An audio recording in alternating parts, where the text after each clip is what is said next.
Ito yung palusot. Ito. Maganda to. Sabi ko sa inyo, matatawa kayo sa palusot ni Chua tsaka yung kasama niyang babae dyan. No? And it was actually talking about the problem in the House, wherein obviously there were three previous Yes. impeachment complaints. Again, balikan po natin. One, December 2. The next one, December 4. The third one, December 19. That you did not act on. You acted on the fourth impeachment complaint, which was filed February 5, or roughly 2 months Yes. after the first impeachment complaint. So could that be the reason for the certification that you did not violate the one-year ban? Because apparently it says in the House rules that the impeachment complaint should be immediately forwarded to the Speaker of the House and calendared. Actually, Miss Pinky, it's good that we can explain what Naks naman, happened. kala mo talagang tuwan-tuwa si ate. It is good na ma-explain namin.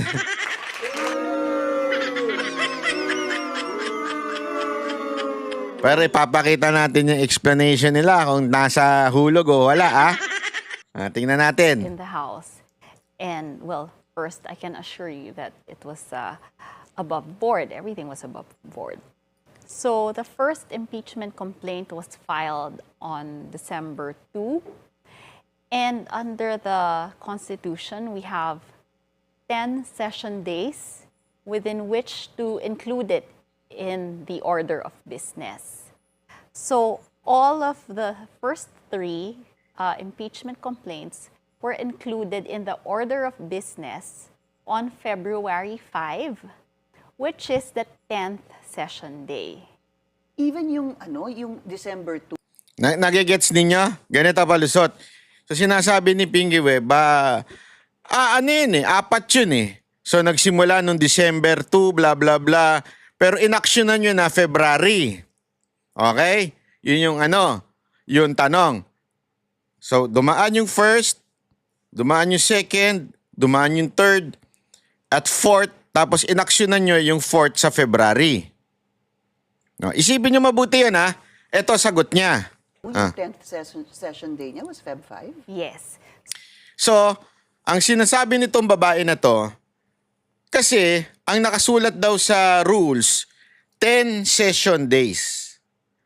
And since December, maraming break, yung aabot daw yung session days na 10, February na.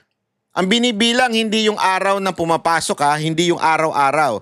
Kasi siyempre, definitely, from December 2 to February, lagpas na 10 araw yon. Yung session day daw. So, kaya nila inaksyonan ng February pa kasi abot pa naman daw yon within the rules na 10 session day. Yan yung paliwanag niya.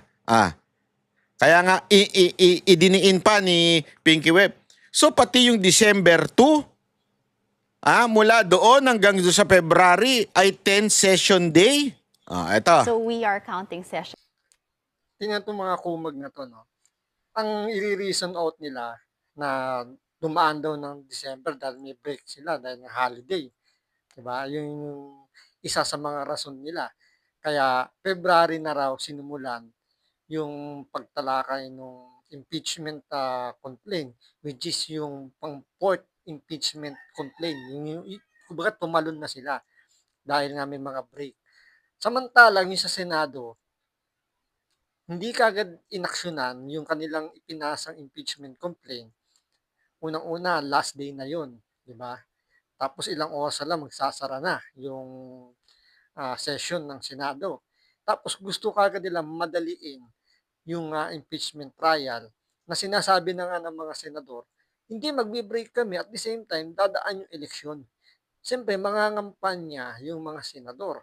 At may mga sigurado dyan, may mga mawawala o may mariretain din ng mga senador. So, hindi pa nila maasikaso agad-agad yan dahil nga sa mga ganong senaryo.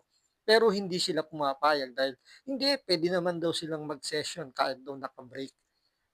Pero itong mga congressman, hindi nila inaksyonan yung unang ipinasang impeachment complaint na which is December 2 dahil daw may mga break sila nung December dahil holiday. So, di ba, napakakumag nitong mga congressman na to. Counting session days and Yes, not yes. Because calendar December days. 3 Yes. is session number 27. Mm. And and February O, saklolo si kuya. 5 is session number 37. At 36? 36 ba? O, ni hindi nga nila alam. O, so, binibilang. So, tinan nyo ha, gina-justify nitong maman to. Session days and Yes, not yes. Because calendar December days. 3 Yes. December is 3, session number 27. sa 27. 27, yun yung session na day. 27, yung December 3. Ah. And and February 5 is session number 37. So, 37 daw. Ay, mali. Sabi niya, mali yung kwenta ko. Gawin natin 26. 36? 36 ba? 36. Oh. Para at least 9 I don't days. quite get that. But basically what you're telling me, pasok po yung 10, Pasok siya. Yes, pasok siya sa 10 session yung days. February 5. Yes. 10 Yung session. 2 months We're after. talking about session Opo, I days. understand that. Yes. Oh, kasi marami ho kayong break, etc. Hindi ho ba? There are periods or And there are sorry, yung days. session days niya is Monday, Tuesday, Wednesday. Yes. Okay. There are some days when, because of what's calendared in the order of business, they have to merely suspend and not adjourn sessions. So, So, what's wrong with this argument? What's wrong with this argument? This argument does not justify na dapat yung fourth impeachment case ang talakayin. Because we are talking about December 2. December 2.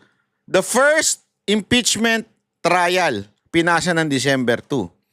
So therefore, kung within the 10 days, pasok pa pala, until February 5, dahil within 10 session days yun, bakit hindi yung first impeachment ang diniscuss?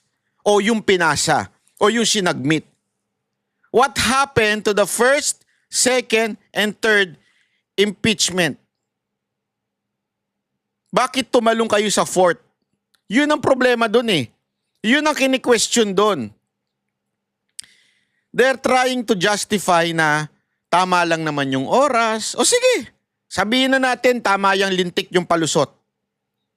Pero bakit tumalon kayo sa fourth impeachment at hindi nyo dinaanan yung first, second, and third? Kasi Yung tinatanong niya ni Senator Chis Escudero, naalala ninyo, di ba? Na bakit sila minamadali dahil doon nga sa fourth week. Tapos, binabalikan niya, bakit yung ipinal noong December 2, hindi nyo kagad inaksyonan, inupuan nyo nga ng 2 buwan eh. Tapos, ang tinalakay nyo, yung pang-fourth pa, which is wala nga deliberation na nangyari. Nagbotohan lang na allegedly nga, mayroon nga daw 150 million na project ang kada isang congressman na pipirma doon sa impeachment complaint na yon. Di ba? Ang linaw-linaw naman nung tinatanong ng impeachment court ng mga senator judges dito sa mga congressman na hindi nila, hanggang ngayon, hindi nila sinasagot. Panay ang pa-press con lang nila sa social media, sa mainstream media, doon lang nila sinasagot. Kaya nga nagagalit na nga rin 'di ba yung spokesperson ng impeachment court na sagutin niyo na lang yung tinatanong ng impeachment court kaysa naman ubusin niyo yung oras niyo kapapaliwanag diyan. Ubusin niyo yung attention niyo doon sa korte, doon sa kung sino yung inaakusahan niyo. Kasi napakalinaw eh. December 2, nag-file sila ng impeachment court, ng impeachment trial, impeachment complaint. Once yan itinanggap ng Secretary General, immediately kailangan bilhin niyang kay Tambaluslos sa House Speaker. Once na ni-receive mo yan, automatic yan dapat dinadala na doon. May nagsasabi pa nga abogado, hindi kasama sa 1-year ban yun kasi hindi pa naman daw dininig yan. Paano hindi didinigin yan? Hindi nga nila dinala. Pero ni-receive nila yung impeachment complaint. Dahil nga nakita ng Secretary General, medyo mas matalino siguro siya doon sa mga nag-file ng impeachment complaint, nabasa niya, mga walang kakwenta-kwenta, puro kabubuhan yung mga nakasulat doon. Hindi niya agad sinubmit, ni-receive niya lang. At nag-antay pa siya ng ibang impeachment complaint na baka sakaling may medyo malakas-lakas na pwedeng lumusot, yung idadali niya kay Speaker Romualdez. Kaso, yung doon sa naunang tatlong ipinasa impeachment complaint, pare-pares puro kabubuhan, hindi niya ipinasa. Ngayon, ang napagkasunduan nila, magbutuhan na lang para at least doon lumusot, madala kagad doon sa Senado. Kaya yun yung nangyari.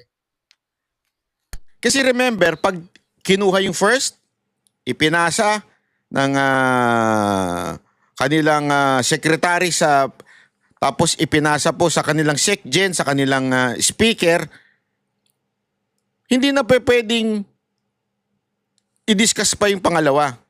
Kasi may tinatawag na 1-year ban. So, pag yan na-discuss, tapos yan ang ginamit na article of impeachment, ipapasa na dapat sa Senado yun. Malamang sa malamang nahinaan sila doon sa first impeachment. So, pinili lang nila. Hindi pwede yun sa batas.